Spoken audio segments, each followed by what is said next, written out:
e aí ele vai, logicamente, tentar se explicar. Se não se explicar, vai ser condenado aí na sentença por um juiz, lá do artigo 381 do Código de Processo Penal. E aí vem o limite, né? No administrativo nós já vimos o limite obedecido à proporcionalidade, né? Não pode demitir um camarada porque ele simplesmente chegou 5 minutos atrasado. No cível também existe aí a questão da indenização e lá no artigo 831 da Lei 13.105 de 2015, diz que o juiz pode penhorar, até leiloar algum bem, algum patrimônio da pessoa, mas quantos bastarem para pagar a dívida, né? A dívida é de 10 mil reais, o juiz não pode penhorar nem leiloar um imóvel de 2 milhões de reais, né? Porque a dívida é 10 mil, então tem que ser de 10 mil essa penhora. Está lá no artigo 831 da Lei 13.105 de 2015. E no caso do criminal, logicamente, que o juiz não pode condenar alguém, mesmo que tenha cometido 300 crimes. Oi, diga, doutor. O senhor falou no caso de 2 bilhões e a pessoa deve 10 mil, mas o juiz não pode obrigar a vender essa casa de 2 bilhões para ele pagar a dívida, não?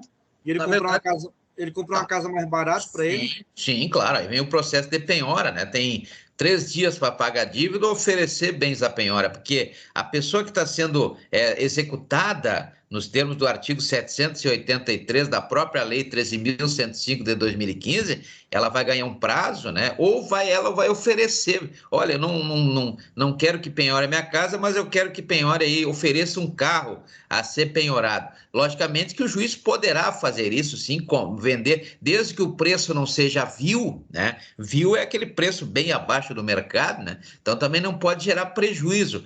Se a casa é avaliada em R$1 milhão e o juiz vendê-la por R$1 milhão, ele vai pegar os 10 mil, vai pagar o credor e o resto ele vai devolver para o devedor, né? Então existe essa possibilidade, sim, dessa pessoa só tem uma casa e aí existe a dívida tem que ser paga, né? No tempo do direito romano, esse camarada aí viraria um escravo, né? Hoje não pode mais, então só vale aí para os bens ou para o patrimônio, né?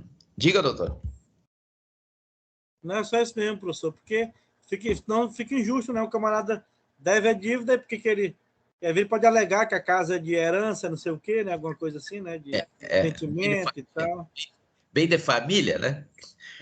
Temos aí questões interessantes, tem uma súmula do STF, 364, súmula 364, confesso que eu tomei em dúvida agora se é do STF, do STJ, faz tempo que eu não mexo com essa súmula, que diz que até o cara solteiro que mora numa casa, trata-se de um bem de família, né?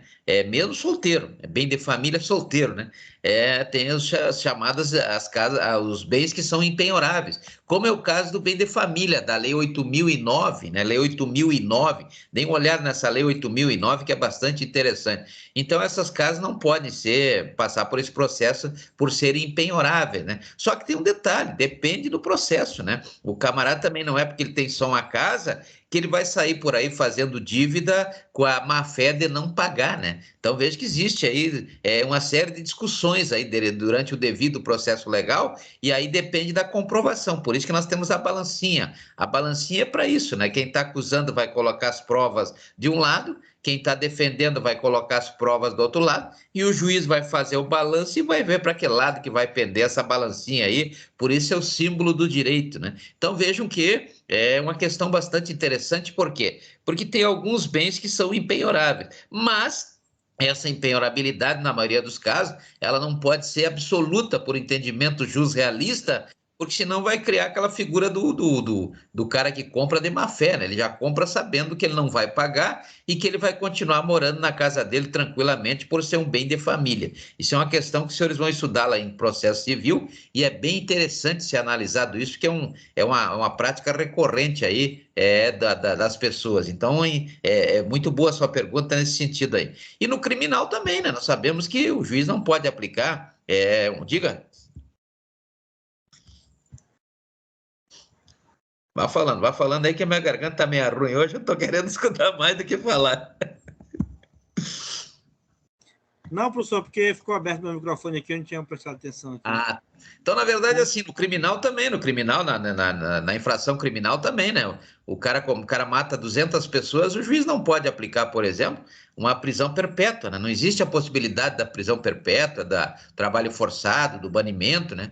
Porque isso são regras de humanismo, né? Dos direitos humanos, previstas lá no artigo 5º, inciso 47 da Constituição Federal. Artigo 5º, inciso 47 da Constituição Federal, que traz, inclusive, a possibilidade de pena de morte nos crimes de guerra, né? Crimes de guerra são aqueles crimes que estão lá no artigo 10 do Decreto-Lei 1001 de 69, né? Então, veja que é previsto aí a pena de morte por fuzilamento, lá do artigo 54 do Decreto-Lei 1001 de 69, e a forma do cara morrer vai ser aquela forma lá do artigo 707 do Decreto-Lei 1002 de 69, que é o Código de Processo Penal Militar, onde os comandos para o tiro serão por sinais, né? Não existe comando viva voz, ninguém fala nada, todo mundo quieto, de repente, bum, estoura um fuzil lá, porque são vários fuzis, e um dos fuzis só que vai ter munição de verdade, né? Então veja que isso está lá no artigo 707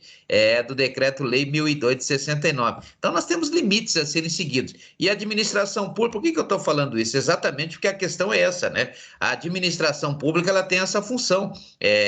O artigo 5º caput da Constituição Federal determina para a administração pública o quê? Na verdade, traz aí uma ordem para a administração pública. E qual é a ordem que a Constituição Federal trouxe para a administração pública? Ou traz todos os dias, né? É aquela determinação de que todos somos iguais perante a lei, então não podemos ser tratados aí de forma diferente, né? A não ser naqueles casos em que a própria lei autoriza, né? As discussões aí que surgem, por exemplo, a política de cotas na faculdade, né? A Lei 12.772, a política de cotas no serviço público, a Lei 12.990, são leis que especificam a diferença realmente, né? Mas tem que estar previsto na lei. Não pode se criar nada que esteja fora da lei, né? Então, a lei é que diz que 20% das vagas serão para as pessoas de cor, né? Agora, como é que preto, negros, como é que é a raça, né? Raça é negra, né? Outro dia eu estava assistindo um programa aqui exatamente sobre isso. As pessoas falam preto, mas preto não, o certo não é preto, porque nós estamos tratando de raça, né? Raça negra, raça de indígenas, várias raças, né? Que nós temos. Então, temos aí a lei 12.288, que é a lei que traz a igualdade racial, né? Que a igualdade racial ela é pregada nessa lei 12.258. São políticas públicas importantes para que nós tenhamos, né? É o caso, por exemplo, da pobreza, diminuição da pobreza, como acontece no programa Bolsa Família, da Lei 10.836, né? Aliás, nem existe mais esse Bolsa Família, agora é outro programa, é o Avança Brasil, né?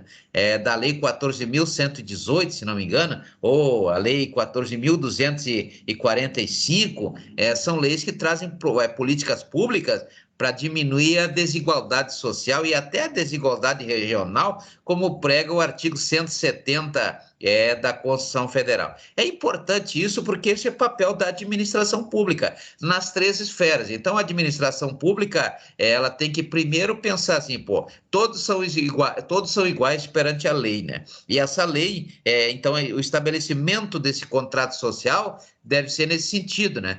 Todos são iguais perante a lei. Só não serão iguais aqueles que a própria lei disser que não são iguais, como esses casos que nós citamos agora, né? Então, vejam que todos são iguais perante a lei, sem distinção de qualquer natureza, né? E aí cabe a administração pública, tanto aos brasileiros quanto aos estrangeiros, aqueles estrangeiros que residem no Brasil, aquela palavrinha mágica, né? A inviolabilidade. Inviolabilidade aos direitos, à vida, à igualdade, à liberdade, à segurança e à propriedade. São direitos que são genéricos, né? Porque quando se fala em direito à vida, está se falando em vários direitos, logicamente, no sentido específico, o direito à saúde, né? O direito à saúde é um direito que todo cidadão tem, conforme prevê o artigo 6º da Constituição Federal. O artigo 6º da Constituição Federal traz aí o direito à saúde, né? E é um direito que está lá no Sistema Único de Saúde, da Lei 8.080 de 90, temos aí a observação quanto ao artigo 200 da Constituição Federal, até sugiro-vos que façam a leitura no